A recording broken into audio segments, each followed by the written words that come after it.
வணக்கம் மாணவர்களே, நம்ம இப்போ 12ஆம் வகுப்பு கணிதவியல் பாடத்தில் அணிகள் மற்றும் அணிக்கோவைகளின் பயன்பாடுகள் பற்றி பார்க்க போகிறோம். அதில் ரெண்டாவது கணக்கு பயிற்சி 1.2ல் ரெண்டாவது கணக்கு பார்க்க போகிறோம். பின்வரும் அணிகளுக்கு ஏறுபடி வடிவத்தை பயன்படுத்தி அணித்தரம் காண்க. ஏறுபடி வடிவம்னா ஒன்றுமே கிடையாது. நம்ம ஸ்டெப்ஸில் போகிறோம் இல்லையா, ஏறி போகிறோம் இல்லையா, அதுக்கு கீழ்ப்பாகம் எப்படி இருக்கும், ஒரு செங்கோண முக்கோணமாக இருக்கும். அதே போல் இந்த அணி வரிசையில் கடைசி ஒரு 3 இதை செங்கோண வடிவத்தில் கொண்டு வந்தால் அந்த அணியின் தரம் அதோட முடிஞ்சிடும். அந்த கொண்டு வரும்போது எத்தனை நிறைகள் இருக்குதோ அத்தனை நிறைகள் தான் அணியின் தரம்னு இருக்கும். நம்ம கணக்கு செய்யும்போது ரொம்ப தெளிவாக தெரியும். இப்போ என்ன கொடுத்துருக்காங்கன்னா, ஒரு அணி கொடுத்துட்டாங்க. அந்த அணியை நம்ம ஏன்னு எடுத்துக்கிறோம். இந்த கணக்கு செய்யும்போது முதல் உறுப்பு 1 இருக்கிற மாதிரி பார்த்துக்கோங்க. 1 இருக்கிற மாதிரி பார்த்துக்கிட்டா நம்ம கணக்கு செய்கிறது ரொம்ப எளிமையாக இருக்கும். படுக்கவசமாக உள்ளது நிறைகள், படுக்கவசமாக உள்ளது நிறைகள், இல்லைன்னா ஆங்கிலத்தில் ரோன்னு சொல்லுவோம். நம்ம இங்கே அப்ளை பண்ணும்போது தமிழில் எழுத மாட்டோம், ஆறுன்னு தான் போடுவோம். ஆறுனா ரோ, நிறைகளை ஆர் ரோன்னு எடுத்துக்கிறோம். அதே இது குத்துவசமாக உள்ளது, குத்துக்கோடு குத்துக்கோடு வடிவத்தில் இருக்கிறத காலம்னு சொல்லுவோம் ஆங்கிலத்தில். இங்கே என்னென்னா நிரல்கள்னு சொல்லுவோம். அதை சின்னு எழுதுவோம். நம்ம இதை பிரதியீட்டு முறையில், நம்ம அல்ஜிப்ராவில் எப்படி பிரதியீட்டு முறையில் இயற்கணிதத்தில் செஞ்சோமோ அதே போல் தான் இந்த அணிகளில் நம்ம பிரதியீட்டு முறையில் செய்ய போகிறோம். ரொம்ப எளிமையான கணக்கு. கொஞ்சம் கவனித்து நீங்கள் பார்த்தீங்கன்னா ரொம்ப எளிமையாக இருக்கும். இப்போ ஃபஸ்ட்டில் முதல் A11 1 இருக்குது. அதனால நம்மளுக்கு பிரச்சனையே இருக்காது.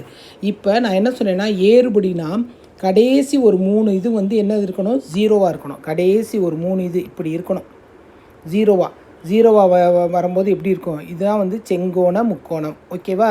அப்படின்னா இந்த கடைசி உறுப்பு என்ன இருக்கணும், 0வாக இருந்துச்சுன்னா நம்ம ரோ எழுதிடலாம். புரியும்னு நினைக்கிறேன். இன்னும் கொஞ்சம் தெளிவாக சொல்லணும்னா, கடைசி எத்தனை ரோ இருக்குதோ, இப்போ இது எத்தனை ரோ இருக்குது, 3/4 3/4 இருக்குது. அந்த 4 இருக்கும்போது இங்கே 2 -1 5 -1 இருக்கு இல்லையா, 2 0 இருக்கணும், 5 0 இருக்கணும், -1 0வாக இருந்தால் இந்த செங்கோண வடிவத்தில் வரும். அப்போனா ஏறுபடி வரிசைன்னு அர்த்தம். ஓகேவா? சரி, இப்போ கணக்குக்குள்ளே போவோம். கணக்குக்குள்ளே போகும்போது ஃபஸ்ட்டு R1 கரெக்டாக இருக்குது. இந்த 3 உறுப்புகளும் நம்ம என்ன கொண்டு வரணும், 0 கொண்டு வரணும். அப்போனா 2 0வாக கொண்டு வரணும்னா என்ன செய்யலாம், 2 எந்த இதில் இருக்குது, ரெண்டாவது நிறைனா என்னது, R2. இந்த R2ல் நான் என்ன செய்யணும், இந்த 2ங்கிற இடத்துல நான் 0 கொண்டு வரணும்னா R2 - 2R1 எழுதலாமா? R2னா என்னது, 2. 2ல் 2 போச்சுன்னா 2. ஃபஸ்ட்டு அதை மட்டும் செய்வோம். ஃபஸ்ட்டு முதல் நிறையை அப்படி எழுதிக்கோங்க, எந்த ஒரு பிரச்சனை இல்லாமல் அப்படி எழுதிக்கோ. அடுத்து என்ன இருக்குது, ரெண்டாவது இது நம்ம கொண்டு வந்திருக்கோம். என்னது, 2லேருந்து 2 போச்சுன்னா 0. ஓகே. அடுத்து என்ன இருக்குது, -1. மேலே எத்தனை இருக்குது, -2. அப்படின்னா என்னது, -3. அடுத்து 3, மேலே எத்தனை இருக்குது, -2. அப்படின்னா என்னது, 1.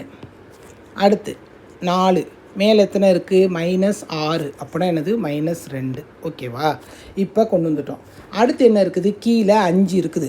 இந்த 5ஐயும் நம்ம கொண்டு வரணும், R3 எப்படி கொண்டு வரணும், R3 - 5R1.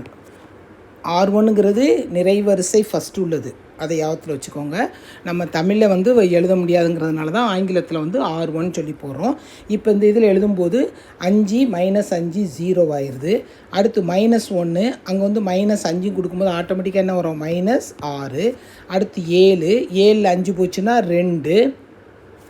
11, 11ல் 5 15, 15 -15 அப்படின்னா -4 வந்துடுச்சா? அடுத்த ஸ்டெப்பு என்ன செய்ய போகிறோம், இந்த இடத்துல 2 இடத்துல 0 வந்துருச்சு, இன்னும் 1 0 வரணும். நம்மளுக்கு செங்கோண முக்கோணங்கும்போது எப்படி வரணும், இப்படி இப்படி இறக்கணும். அப்படின்னா என்ன வரணும், இந்த 6ஐயும் 0 கொண்டு வரணும். இந்த 6ஐயும் 0 கொண்டு வர்றதுக்கு என்ன செய்யணும், நம்ம மறுபடியும் எங்கே போகிறோம், R2 கொண்டு போயிடலாமா? சரி, ஏன்னா இங்கே 0 இருக்குது. இப்போ இது R1 கொண்டு போனோம்னா அங்கே மறுபடியும் இது செய்யும்போது இங்கே ஒரு மதிப்பு வந்துடும். அப்போனா இங்கே நம்ம R2 எடுத்துக்கிறோம். R2ல் R3 = R3 - 2R2. இப்போ பாருங்கள், R3 0, 0லேருந்து என்ன பண்ணாலும் 0 தான். மொதல் 2 ரோவை அப்படியே எழுதிக்கோங்க. எந்த ஒரு பிரச்சனையும் இல்லை. மொதல் 2 ரோவை நம்ம என்ன செய்ய போகிறோமோ அதை மட்டும்தான் கடைசியில் எழுதும். இப்போ R3க்கு தான் வரும். இப்போ வந்து 0லேருந்து 0னா இங்கே 0 போட்டுக்கோ. அடுத்து -6 இங்கே வந்து என்ன செய்ய போகிறோம், மைனஸ் இன்ட்டு மைனஸ் ப்ளஸ் ஆராக மாறிடும். அப்போனா இந்த இடமும் 0 ஆயிரும். அடுத்து நெக்ஸ்ட்டு வந்து என்ன இருக்குது, இங்கே வந்து 2, அங்கே வந்து -2, 2 -2ம் அதுவும் 0 ஆயிரும். அடுத்து -4, அங்கே வந்து மைனஸ் இன்ட்டு மைனஸ் +4 ஆயிரும், அங்கேயும் 0 ஆயிரும். இப்போ வந்து ஏறுபடி வரிசையில் கரெக்டாக வந்துருச்சா? ஏறுபடி வரிசை ஓகே. சரி, இப்போ பூஜ்ஜியமற்ற நிறைகள் எத்தனை இருக்குதுன்னு பார்க்குறோம். பூஜ்ஜியமற்ற நிறைகள் எத்தனை இருக்குது? 1, 2. அப்போனா rank of A's equal to 2. அந்த செங்கோண முக்கோணம் வந்த அப்புறம் நம்ம வந்து எத்தனை பூஜ்ஜியமற்ற நிறைகள் உள்ளதுன்னு கவுண்ட் பண்ணுறோம். அப்போனா 1, 2. அப்போனா அணியின் தரம் 2.